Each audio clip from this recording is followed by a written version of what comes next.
One Piece TCG has gone through the biggest announcement it's had since probably the release of the game. The fundamental way that we play it, new formats, and just the bans in general. There's so much to discuss. I'm going to put the timestamps down below, and I want to make sure that I'm approaching this in multiple ways. So straight up from the beginning, we're going to start off with talking about the bans. Then we're going to talk about the block rotation announcement, and that's going to be coming from the perspective of a person that's been playing Magic the Gathering for 10 years and making content for that game for 3 to 4, and has only recently started playing the One Piece TCG over the last year and a half, 2 years.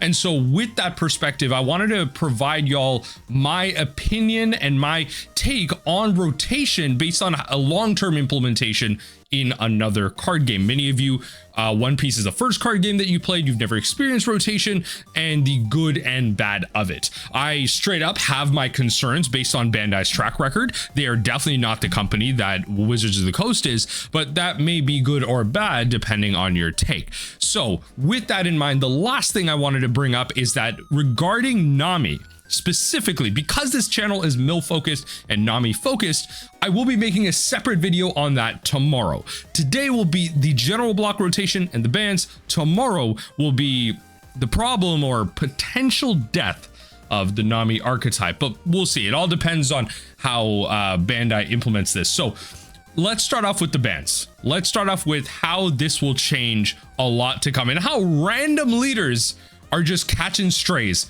all across the board. So first and foremost, the 4 cards that are going to get banned, we have 2 weeks of this, by the way. So right now, as of recording of this video, it is March 17th, 2025, the day after the announcement.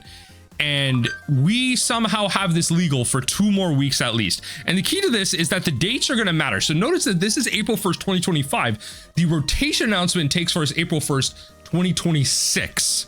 So this is immediate. This will change the OP11 metagame and OP10 metagame that just recently started. And I'm imagining Batsu has already updated the sim and everything. So we will probably get to start playing with this legality. But regardless, Moria is banned, Jinbe banned, Ice Age, and Kingdom Come. Ice Age and Kingdom Come, my opinion, kind of random. Maybe it's OP11 stuff. I haven't really focused on that metagame, so I'd love to hear y'all thoughts. Those that play in the East, comment down below what is the take here on these 2 cards being banned, because as far as I'm seeing, Black Deck's taking a random second L, and then also NL taking an L for some reason. But okay, let's talk about Moria. So Moria fundamentally shifts all Black decks down a huge peg. The death of this card makes it so black yellow Luffy is pretty much unplayable. The top end of that deck is not possible anymore, and I'm not sure if that deck survives in any reasonable fashion whatsoever. The death of Jinbe actually, I think, hurts Boa more than it does Doflamingo, although I will say it does hurt Doflamingo, especially when it comes to something like the Blackbeard matchup. A lot of times Blackbeard had to consistently, like every turn, get rid of a card so that the leader ability blocked on plays, because it didn't want to deal with something like Jinbe's ability. But now with Jinbe not there, the matchup becomes a lot better. And if Doflamingo's a lot worse, that means the decks that it's holding back potentially could have good matchups against Blackbeard. And so there's a lot of speculation going on in the metagame right now as to how things are going to bounce back and forth. Ice Age being gone in the metagame is kind of interesting for Black decks being able to deal with things. And again, Kingdom Come, like Yellow's ability to deal with like big things like Yellow, Red Rock in a way, being gone is kind of funny. But let's take it down from a deck perspective. First of all, I do want to mention that the One Piece card game, we just saw the World Championship final, Lucci winning over Ace. So Lucci actually taking big L's here. Ice Age gone, and the Moria gone as well. Probably will never see a Lucci dub again unless they support that archetype heavy. So with that in mind, I want to take a look at the metagame. This is OP09, but of course we haven't gone too far into OP10 to really get a gauge on things. So I think this is perfectly fine. And OP09 is the metagame that we have with Limitless TCG with Doflamingo at the top, Black Yellow Luffy, Lucci, Purple Luffy, Shanks, Blackbeard. And to a lot of people, the metagame is really Blackbeard, Luffy, Doflamingo, with a little bit of Luffy in there and the Shanks lovers. Notably, Shanks untouched, which I think it's fine. I don't think it's necessarily a broken deck, but purple untouched as well. I think there's going to be a lot of purple complaints over the next year due to one card. I think that's on everyone's mind. So first of all, Black Yellow Luffy, again, completely unplayable now without Moria at the top end. I don't know what this deck does in any way, shape, or form to be competitive. You can still spin your wheels, you can still do the fun things, but the broken plays of allowing you to attach 2 Dawn to leader ability, play Moria, and just bring back to like leader ability, bring back 2 characters. Moria brings back 2 babies. It's just not a thing anymore. So a lot of big problems when it comes to that. Lucci, big L's, losing the Ice Age and the Moria, just winning worlds. I don't know. I feel like this deck kind of dead too. I'm not gonna lie. Lucci players, let me know. I'm not too much of a black savant.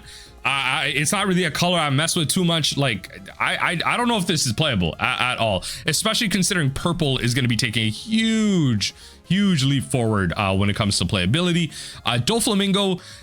So this deck still has options like on the draw, like when you like with 2 Dawn, 4 Dawn. Jinbe was a big part of making the deck consistent on both sides, so on the play and on the draw, and there's some matchups where you'd rather be on the draw anyway.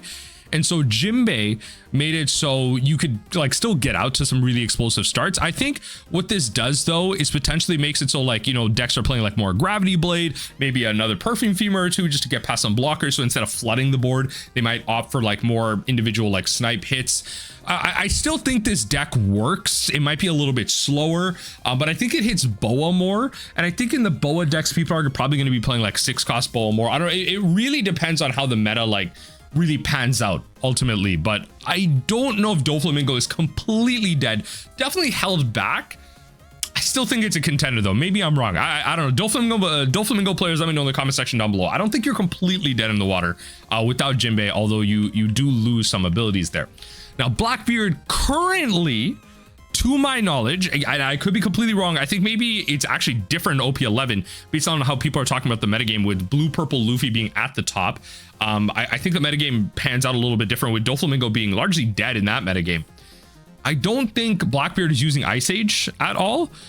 So really, I'm not sure if this deck really loses much, except for the fact that now that Doflamingo isn't holding back, as I mentioned, other archetypes that potentially stop Blackbeard might actually see some pegs down based on those matchups rising up to the top. And so that's where a situation like this actually becomes kind of interesting. So it's going to be really cool to see how the metagame pans out, how people ultimately start testing, and how we start seeing maybe the OPTCG, Sim, Ranked Ladder, and different tournaments, how people pan out with green, how people pan out with purple. And I don't think Blackbeard is like default best deck in format. It could be, but I think like with Doflamingo taking the peg down, huge advancements are going to be made, and especially if Doflamingo's at the top for the blue decks, I think they're just going to end up playing more Gravity Blades, because the biggest problem is really just the Burgesses.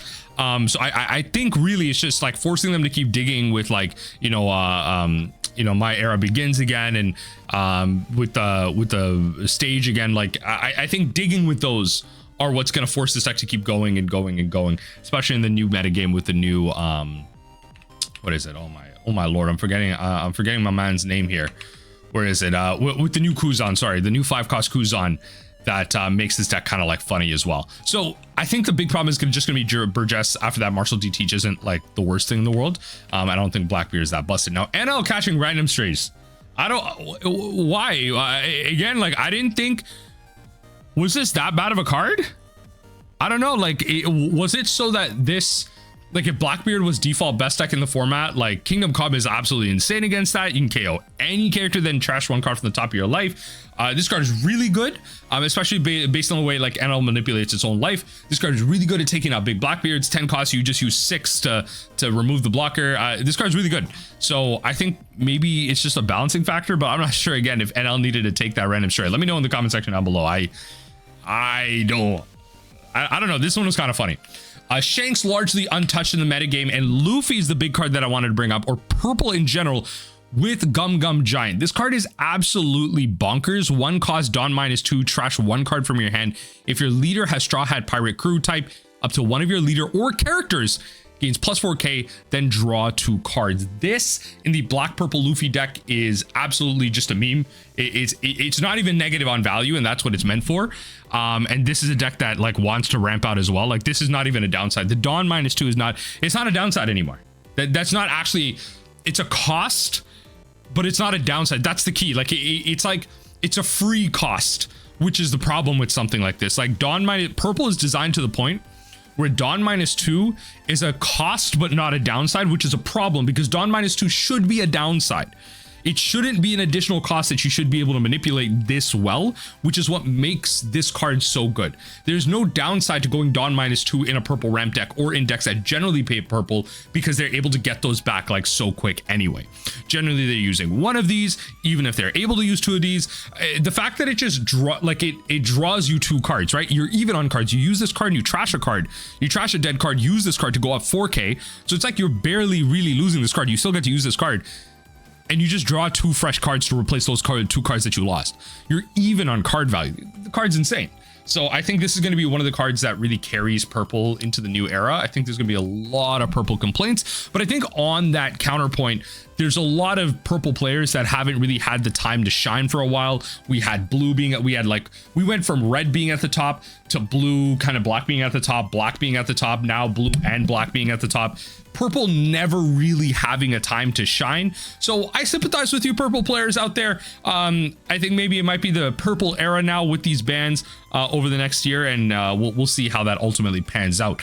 But that's how ultimately the bans will shake out, in my opinion. I think there will be some shakeups in the OP10 meta. I don't have enough opinions on the OP11 East meta. I haven't played enough of that, and rightfully so, because I knew the ban and restricted announcement was coming up. So I just wanted to get a feel for OP10 gameplay to get a really gauge on like bans upcoming. But again, let me know, for all of you playing in the East, what's that meta like, and how is this going to affect the meta on the other side before we hit global unified release. Now, the next one is going to be rotation. Again, timestamps down below. The next little bit, we're going to be talking about that, and I'm going to be making a separate video on Nami and how all of this affects Nami tomorrow. So check that out then. For now, I'm going to be taking a look at the new block constructed standard, or not standard, rotation announcement based as a Magic the Gathering player that's experienced rotation plenty of times. So let's pull up like the Discord announcement, and I think this is the best way to do it. I hate the way the tweet is worded, but as of April 1st, 2026, we have a year, a whole year before we get block numbers. We will introduce the block icon system. This system will limit the number of cards that can be used based on the number in the lower right-hand corner of the card. To prevent the text from becoming too complex and to maintain an environment that allows new players to start playing One Piece cards, we aim for long-term development and operation of the One Piece card game so that players can continue to play it for decades to come. Okay, so they're kind of talking about and alluding to the fact that rotation is a natural progression of this game, and I think rightfully so. TCGs naturally will progress to a block constructed standard environment, more recent block environment, and that's for balance purposes. It's just easier to balance blocks in chunks, like you just balance around that like limited silo, whereas the previous version of this would be unlimited. You just have all cards legal, and it's harder to balance over time as you're having to almost naturally power creep cards out. I mean, if you're a good designer, you may not necessarily approach that point, but I think it's inevitable. Power creep is inevitable, and I think a lot of people who don't understand that, like I think just haven't played TCGs long enough. The problem with the One Piece TCG is that they approach the concept of power creep a little too soon. I think like the One Piece TCG card game designers are honestly not that great. Coming from like Magic the Gathering with over 30 years of card game in there is plenty of examples of power creep in that game, but I think over 30 years, again, it's a natural thing. There are so many design spaces that card game is able to go that I think One Piece can at least parallel in some ways.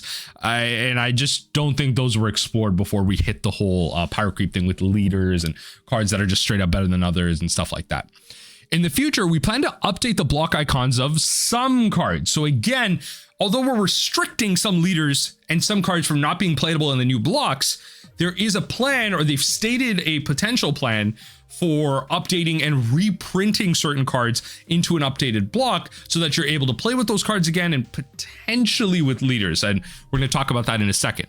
We will release more details, including information on extra regulation that do not use the block icon system. Interesting. So potentially like a unified balance system. So maybe the cards in the starter decks are all kind of unbanned. And so that's a part of the system that hasn't really been addressed, which I think is interesting.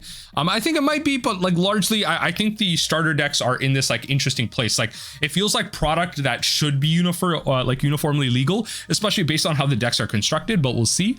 And we'll release more information as this becomes available. So let's look at the images, because the images actually provide, they paint an interesting picture as well. So starting next year in April, introducing block numbers. Block numbers are on the bottom right, as you see, based on this Nami card. And the block numbers are as follows. OP1 to OP4 is block 1, OP5 to 8, 2, OP9 to OP12. OP12 yet to be released is number 3. And then the block number system, so starting next year, only block 2 and block 3 will be legal in official championships and official tournaments. So that's kind of the big deciding factor. Now, the big thing that a lot of people aren't taking into account here, that I think also rightfully so they should be upset about, is that there will be tournaments with all cards available that will be an extra regulation tournament. Now, here's my problem with this wording. Why is it that this says official tournaments and championships will be block numbered? So I get the idea of championships. So they want to turn like the world's formats and like NAT formats into block format, which is fine. You want new players playing with the more recent cards that you've designed. But my problem is the wording with official tournaments. Why is it that this wording says official tournaments, but the next block, the next image says just tournaments with all cards are extra regulation? Like, are these not official tournaments?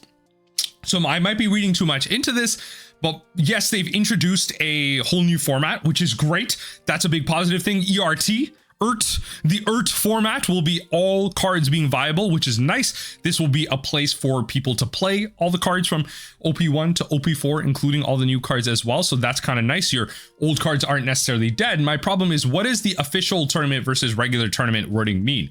Does this mean that like LGSs now have like a split player base? That's a big thing that's going to be a downside here. The player base will now be split to the idea that certain players will be coming in to play the regular block constructed formats. And I think in some ways, for the more kind of recent time being, those decks will largely be playable in the extra regulation tournament because of how recent the game is, how few sets this game has. I think at least in the immediate sense, those decks will be playable. Although the meta is going to be a little bit different. You may have to adapt based on certain cards being playable or not, and you requiring certain removal spells in the new meta game. That's perfectly fine. But like the fact that it doesn't say official, does that mean that like LGS's local game stores won't be able to take advantage of these ERT tournaments to include and add to their numbers? So for those of you that don't understand, to my knowledge, you have to report and play a certain number of tournaments at your local game store to be allocated a certain amount of product. So bigger game stores that play more tournaments, get more players in, will be allocated more product. And so will the block number, the kind of unregulated extra regulation tournament ERT tournaments, not be counted because they're not official tournaments? I don't know. Again, I don't want to read too much into it. It's just like a weird piece of the wording that doesn't really make a lot of sense, and I wanted to point that out. It could just be like a language translation issue. Maybe they just forgot to put it in. It's just, if you're going to be putting out something official like this, the fact that one says official tournament and one just says tournament strikes a chord with me, and might just be reading too much into it. Regardless, the big positive thing is we have a block tournament, we have an ERT tournament, so your cards aren't necessarily dead. It just means the player base is now split. So the more competitive players, the people that are going to Nats, going to Worlds and everything, they will likely be playing the block format to train and play for that. I think a wider audience will start playing also the ERT tournament. A larger audience of existing players will start playing that as well. I personally, as a Nami player, will not be playing block like kind of play at all. I don't care about that unless they print Nami and other support cards into that, which again, I want to go more into in a video tomorrow. Unless they print it into that, I don't care about that. I care about where Nami is legal, and especially in Magic the Gathering, I play my formats being eternal formats, so ones that are not strung around with rotation. Although, look, I know many of you Magic players are here, you're going to bring up like Modern Horizons and That's a deeper discussion. I don't want to confuse the folks in this video. Those are deeper discussions with the problems with the game and everything. I'm just trying to keep it as simple and one for one as possible. But we have two formats. So block numbers can be updated, and it also makes it so if the block number is updated for a card, older arts of that card will be legal as well. So that's kind of nice as well. So if you potentially see like a card that might just be a uniform staple across, if you think it's probably going to get reprinted, maybe hold on to copies of those cards. You might see it available come down the line and still be able to use those older arts, which honestly might actually get increase in value because people do like the idea of like older versions, OG versions, first print versions of cards. So, you know, that is something. From April 2026 onwards, the above cards will still be usable for standard regulation tournaments. More cards are scheduled to be added to the list depending on movements in future tournaments. So we have like the manga rares and stuff. So this is kind of interesting. Again, like more information is needed as to how this list is going to grow. List of cards that aren't necessarily a part of the new block system, but are going to be legal in that new block system. I feel like this is due to, you know, kind of selling these cards. I don't know, but we'll ultimately see how this kind of lines up there. So that is the announcement, folks. That is largely the announcement. So let's kind of break this one down. So first and foremost, RJ Jacinto, pretty big like Twitter One Piece TCG person here. We listen and we don't judge time. I have never played a game without rotation. I started playing TCGs with Magic the Gathering. So why is that rotation so bad? And what does it do to make you want to quit the game? So it's a nuanced discussion. So first of all, let's get out of the way. Block system has been in, I actually did not know this, so I wanted to highlight this. So rich creator of content here. It's been in there since set one. It's in the rule sheet. So if you look at right here, card number rarity, block symbol. So they had the plan, likely, especially by highlighting block symbol, they had it planned down the line to go to a block system since day one. And almost like, I guess they were being kind of sneaky about it, but it's almost like they really weren't because it was in the cards from the get-go. It was in the cards from the get-go. They knew they eventually, for the long-term success of this game, had to bring it to a rotational system. All successful TCGs or long-term TCGs, I should say, eventually go to a standard rotational block system. It's easier to balance in that block system. My big fear, additionally with all this, is that they will have limited or extremely diminished resources towards the extended regulation tournament. So you have the standard regulation, SRT, and the ERT format will have less resources to balance and less people will be looking at it. For now, the ban system is across both. As far as we know, that could change come next year, closer to next year. But for now, the ban system seems to likely affect both, unless we have a separate ban list for ERT and a separate ban list for SRT. Well, I mean, that's going to be another thing to balance as well, but which I think is perfectly fine. Having separate ban lists is perfectly fine because that's something Magic the Gathering does as well. I think too many people are in comments talking about how this is going to be too confusing, too many cards and legalities to balance. That's not a problem at all. I'm sorry, folks. That's like, you as a vocal minority voice on the internet do not understand that that's not a problem at all. Magic the Gathering has tens of thousands of cards, hundreds of thousands of cards, arts, versions, packs, whatever, like everything. Its player base is able to manage its ban list perfectly fine. You just have to make sure that information systems and data management is clean and concrete. So where people can Google where this stuff is, they can find clear, concise spots for this. To me, it's not clear at all. I find the organization of information in the One Piece TCG like completely a mess when it comes to in comparison to other TCGs. I think Japanese TCGs in general have a lot to learn, but maybe that's my like Western centric view of things. In terms of like how I view information, maybe it is clear to someone that is used to card games like that. So I will kind of accept that as a criticism as well. TCG Todd says, I've seen some narrow-minded takes since the One Piece card game set rotation was announced earlier today. Seriously, people are selfish, narrow-minded, not understanding how this opens up a game to younger players and those on a budget, as which I have a criticism about as well as keeping the game fresh and enjoyable.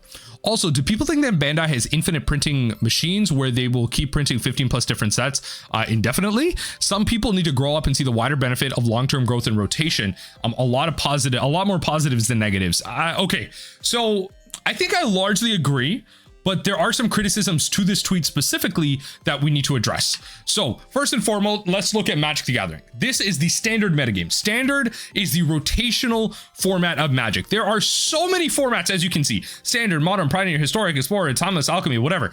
All of them have different legalities. The ones that I want you all to focus on: standard, pioneer. So in order: standard, pioneer, modern, right? Then we have legacy and vintage. So let's go to MS Paint. We're gonna do this so officially. So we have the standard format, and that is, you know, that is this rotation of blocks, and then you have like different sets going all the way back. Okay, so standard is just that block. That is what standard in Magic the Gathering is. That is the rotating format, and as more cards get added, the number of sets in here like increase, but it'll always be the more recent sets. Then you have modern, or no, you have Pioneer, which is the next format. This is so something like this, right? And then you have all these sets. The key here is that this line continues to grow. Pioneer is a non-rotating format. Pioneer is an absolute format right here. So it starts after a certain year and moves forward, right? Not moves forward. It starts at a certain year. These cards after this will not be legal, but it will constantly keep adding the new sets. It is an eternal format, or eternal format's not the right word either, but it is a non-rotating format. Standard, however, is not that. Let's use a squiggly line to represent this. Standard will always shift, but Pioneer will stay the same. Pioneer sets, I should say, this is squiggly. That will change, and this is just kind of moving forward. This is an absolute line. Modern, this is the format that I love to play. This is the format that I've been playing for almost 5-6 years at this point. Maybe more, probably more, honestly. So modern, squiggly line. This is older, and then you just keep going. These are the, so I'm kind of highlighting the primary sets of Magic the Gathering. Modern, then legacy. Legacy, this is where it gets kind of interesting. So legacy is all sets in Magic, but there's a ban list. For vintage, right? Okay, this is me and my handwriting. Sorry, folks. I don't know why I'm handwriting in paint. Vintage is all legal sets, but they have a restricted list. So vintage allows you to play with pretty much all cards in Magic, but the most powerful cards are restricted to just one copy. Legacy is the same thing, except you have no restricted list. Cards are just outright banned. So you will not have access to certain cards. That is the big difference. That does lead to a big difference, but then the idea is that the oldest format that is officially tournament legal, you will see high level tournaments of, and you currently actually have, even this past weekend, we saw a big tournament for it, is the modern format. That's the oldest one. Legacy has access to the reserve list. That's a list of cards in Magic the Gathering that way long ago its creators made a promise to not print ever again. The One Piece TCG currently doesn't have that, but maybe it will in the future. But these are cards that will never be printed ever again, and so it's a thing that Wizards of the Coast never wants to touch ever again. And so those are the cards legal in vintage and legacy. It makes the games completely different. The formats are really fun in my opinion, but they're really inaccessible due to price. And as the formats get older and older, generally speaking, the prices of these formats increase as well. So generally speaking, standard is more accessible in price. Pioneer, modern, less so. But that's something I want to touch on with a caveat as well. These are all successful formats in their own rights, especially with legacy and vintage. These formats are only alive because of digital clients. Only because of that. I think there are concerted player bases throughout, like in paper across the world, but largely its widespread play and acknowledgement is only due to digital play, where the economy and cards are easier to access in those senses, which I'll highlight in a second.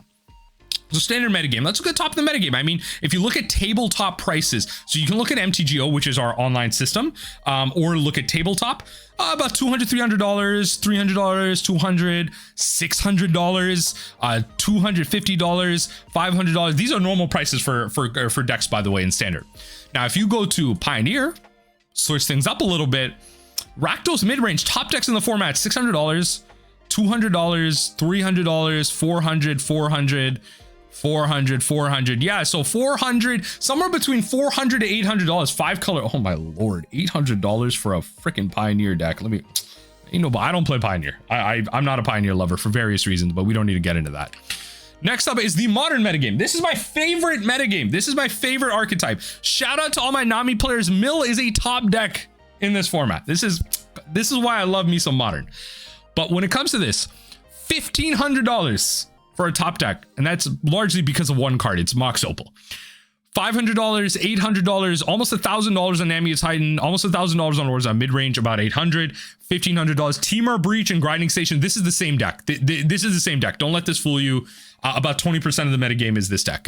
So Domain Zoo, $800, Dimir Murktide, almost $800, Mill is $500, Esper Murktide, almost $900, some versions of it, Just Guys $900. Yeah, so as you can start to see, like certain decks, like you're starting to see like 200 to 500, then you're starting to see like 300 to 600. Now you're seeing like 500 to 1,000, and then if you get into like, then you get ridiculous. Legacy is like bare minimum thousands. You're spending $1,000 at least, plus potentially $4,000 for a deck, and then vintage is where it starts getting ridiculous. Like a paper version of a vintage deck can cost up to $60,000, the down payment on a house, for various reasons. But if you look at the online prices, so imagine one ticks is $1 $400 compared to in paper. So again, the economy is very different online, and even if you go back to the legacy metagame, if you go to the Tix versions, some of the decks, like look at it, in paper $4,000, but online only $500. And when I say only, look folks, y'all are really sitting pretty when it comes to the One Piece TCG.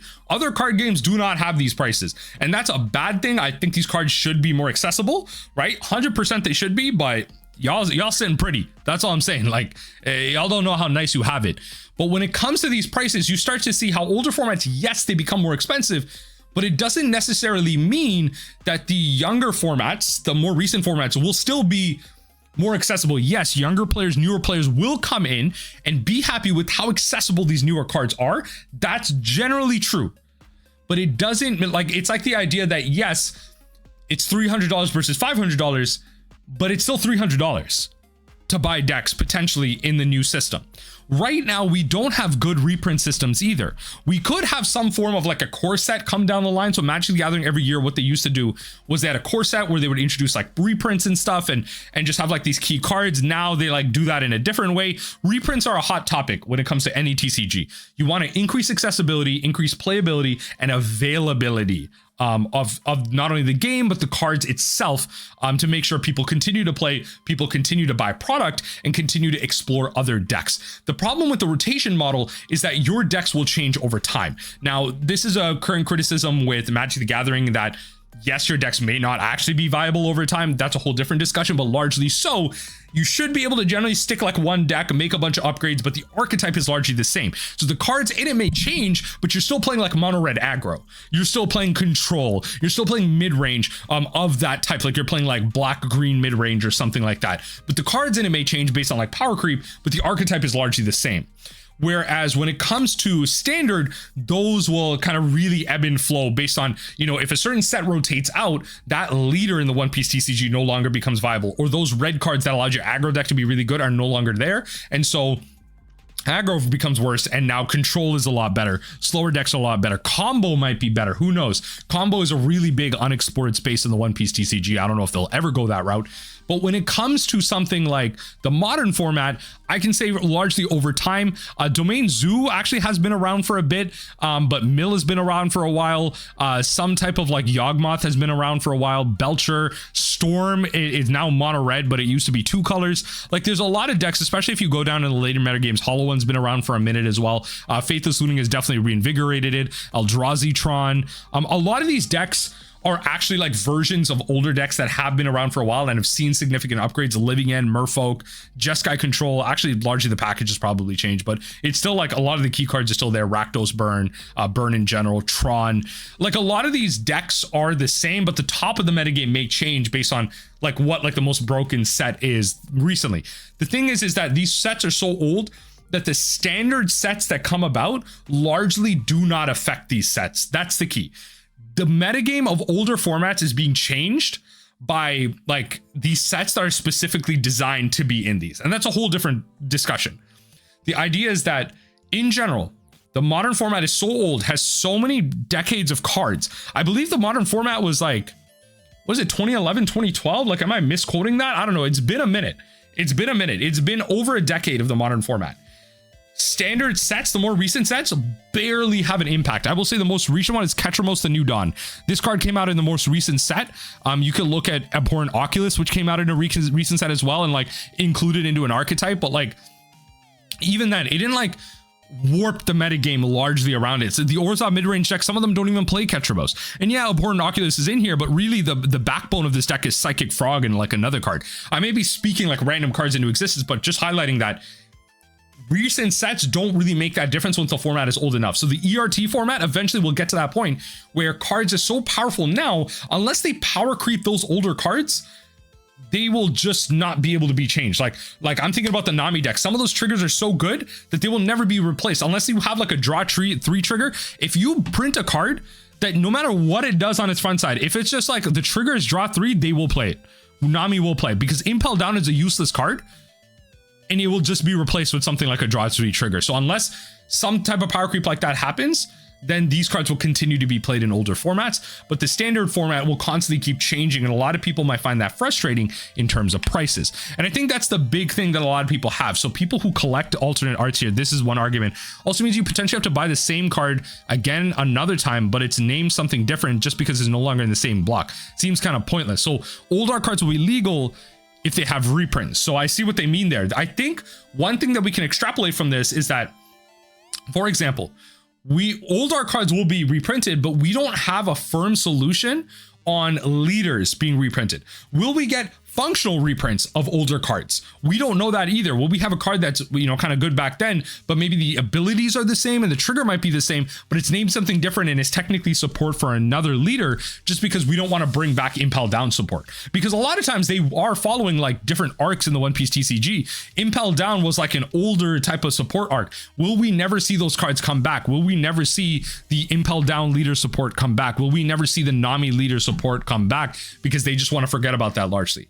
Because if you look at Nami as a whole, I don't want to go too far into this. I promised myself I wouldn't, but I have to bring up the fact that a lot of Nami support comes from OP03. Nami leader was printed in there. Usopp's Rubber Band, Gavel, Kaya, Sanji's Pilaf. All five of those cards, 4 of staples in the Nami deck. Every single metagame, those are 4 of staples. All of them printed in OP03, no longer legal in the new block set. And I think a lot of people are happy about that. They're happy that they don't have to deal with Nami. Whatever, get good, you guys suck.